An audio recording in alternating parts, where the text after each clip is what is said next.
Halo, hari ini kita akan belajar cara membuat kunci determinasi. Jadi sebelum kamu bisa melakukan ini, sebaiknya kamu sudah belajar mengenai klasifikasi makhluk hidup ya, baik itu tumbuhan maupun hewan. Karena biasanya yang ditanyakan kalau nggak hewan itu ya tumbuh-tumbuhan gitu. Dan sekarang udah ada soalnya. Ini supaya satu layar cukup, kita pakai 5 organisme, tepatnya 5 hewan ya. Ada cacing, ada buaya, ada simpanse, kemudian ada kepiting, kemudian ada juga cendrawasih. Nah, kita akan bikin kunci dikotom dalam membuat kunci determinasi. Kunci dikotom adalah dua buah kalimat yang saling bertentangan untuk membedakannya. Jadi kita akan ngomongin persamaan dan perbedaan dari makhluk hidup ini, gitu ya. Cara paling gampang yang pertama adalah kita tentukan dulu apakah dia vertebrata atau avertebrata. Dia punya tulang belakang atau enggak. Itu paling gampang. Jadi pertama aja kita langsung bikin aja gini, yang bertulang belakang sama yang enggak. Jadi yang bertulang belakang itu siapa? Di sini jelas buaya, simpanse, dan cendrawasih. Nah, sedangkan yang tidak bertulang belakang, cacing dan kepiting. Nah, dari sini ini sebenarnya bebas. Mau lanjut, mau misalkan, oh yang tidak bertulang belakang lanjut ke berikutnya. Nah, itu sebenarnya bebas gitu. Karena kalau saya yang bertulang belakang akan saya bahas lebih dahulu, ya. Ini pilihan, mau yang dibahas lebih dahulu yang mana nggak masalah. Kebetulan saya ambil yang bertulang belakang, saya bahas lebih dulu. Dan ini akan lanjut ke pernyataan nomor 2. Kita akan bikin 2A, 2B untuk membedakan buaya, simpanse, dan cendrawasih. Nah, ini kalau bisa, ini berdasarkan bentuk tubuhnya atau fungsi alat tubuhnya ya. Jadi jangan kebiasaannya dulu gitu. Karena membuat kunci determinasi atau kunci dikotom, ini namanya kunci dikotom ya, ini kunci dikotom. Nanti dirangkai-rangkai akan membuat kunci determinasinya. Nah, itu lebih gampang kalau kita lihat ciri fisiknya begitu. Nah, contoh aja ini, buaya, simpanse, cendrawasih. Kita bisa bedakan berbulu dan tidak berbulu. Nah, berbulu tidak berbulu ini jangan keliru sama rambut ya. Jadi kalau mamalia itu punyanya rambut, kalau burung bulu gitu ya. Jadi kalau manusia ini yang di tangan apa? Ya rambut tangan gitu. Berbulu cendrawasih berarti yang tidak berbulu simpanse dan buaya. Simpanse tidak punya bulu, punyanya rambut kan. Nah, apalagi buaya nggak punya dong bulu.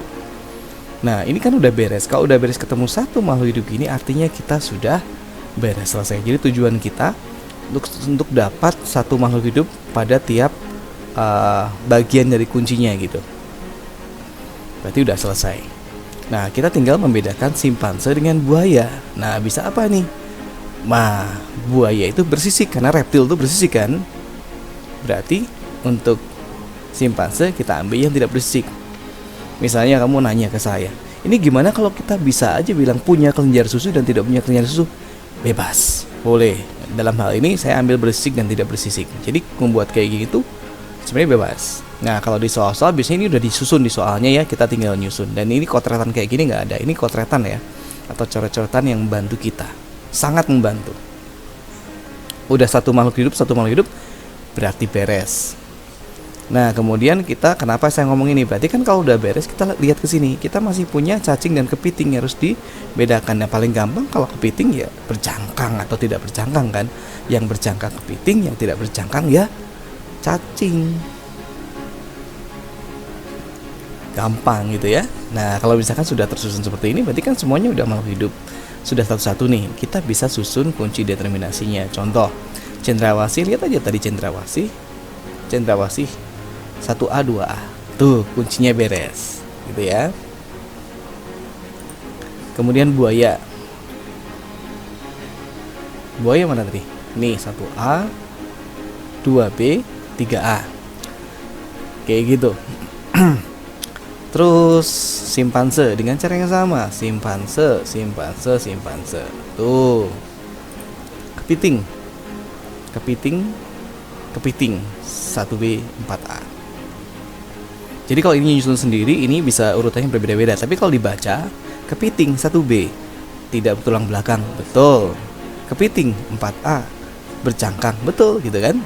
Cacing. Nah, cacing ini mana cacing? Ini 1 nama 4B, beres. 5 kunci determinasi dari 5 hewan sudah terpenuhi atau sudah beres. Nah, untuk latihan kalian bisa bikin ini ya. Nah, ikan mas, elang, harimau, sapi, kobra, kelabang, begitu dan jangkrik. Nah, kalian kalau mau buat, saya dengan senang hati akan mengoreksi kerjaan kalian. Kalian bisa tuliskan di kolom komentar ya, di kolom komentar. Kamu mungkin ngotret dulu di Word, kemudian copy paste aja ke kolom komentar. Nanti saya bisa koreksi buat kalian. Apakah kerjaan kalian betul atau enggak? Nah, kita lanjut ya. Sekarang gimana kalau kita dikasih tumbuhan? Ada pisang, jambu, suflir, lumut daun, dan pinus. Ya, ini soalnya udah dirancang yang punya perbedaan. Ya, yang punya perbedaan dan sebenarnya ada persamaannya juga sih. Jadi memang kalau klasifikasi biasanya kita ngomongin persamaan, tapi kalau kita udah ngomong kunci determinasi, kita belajar persamaan dan juga perbedaan. Jadi belajarnya udah double. Jadi kalau kamu bisa bikin ini, kamu udah makin ngerti gitu. Oke, dari sini biasanya tumbuhan itu dibedakan jadi dua. Yang pertama, dia berpembuluh. Apa maksudnya berpembuluh? Dia punya jaringan xilem dan floem. Ya, xilem yang ngambil air dari akar, floem yang menyebarkannya ke seluruh tubuh. Gitu ya gampangnya ya.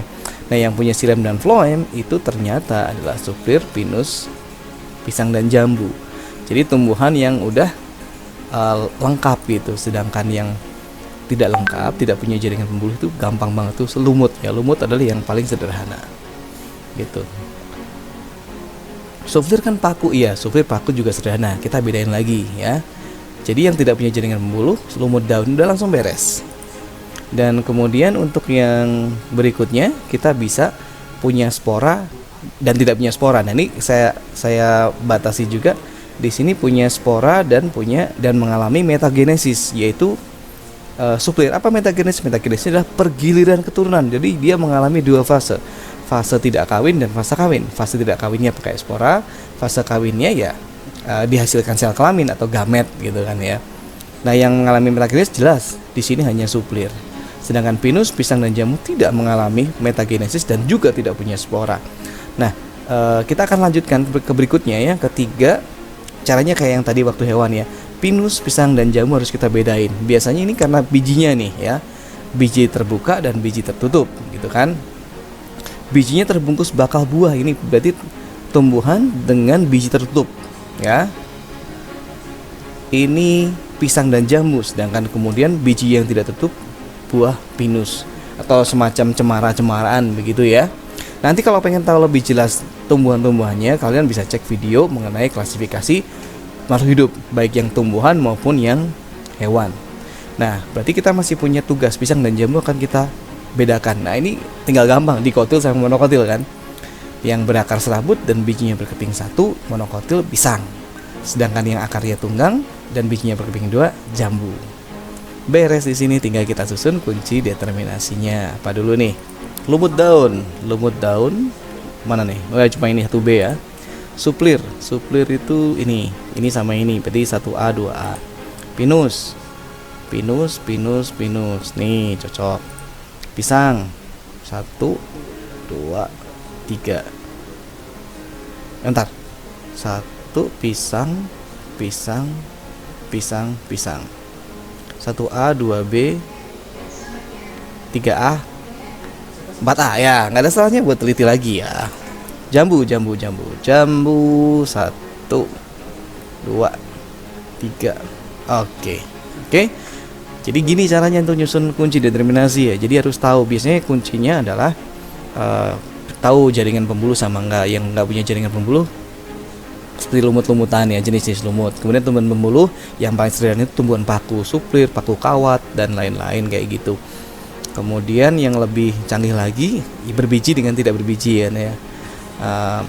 Yang berbiji nanti berbiji terbuka dengan biji tertutup. Yang bijinya tertutup nanti ada monokotil, ada dikotil gitu. Biasanya kayak gitu doang sih. Jadi harus tahu dari masing-masing contoh yang tadi. Nah, sekarang ini latihan buat kalian. Lumut daun, paku kawat, cemara, melinjo, kentang, petai dan padi. Coba kalian susun kunci determinasinya, bikin yang seperti yang sudah dicontohkan. Kalau kalian bisa mengerjakan ini, silahkan kerjakan di kolom komentar. Dan saya akan dengan senang hati memberikan masukan kepada kalian. Mari kita belajar bersama. Sampai di sini pelajaran kita. Sampai ketemu di pelajaran yang berikutnya.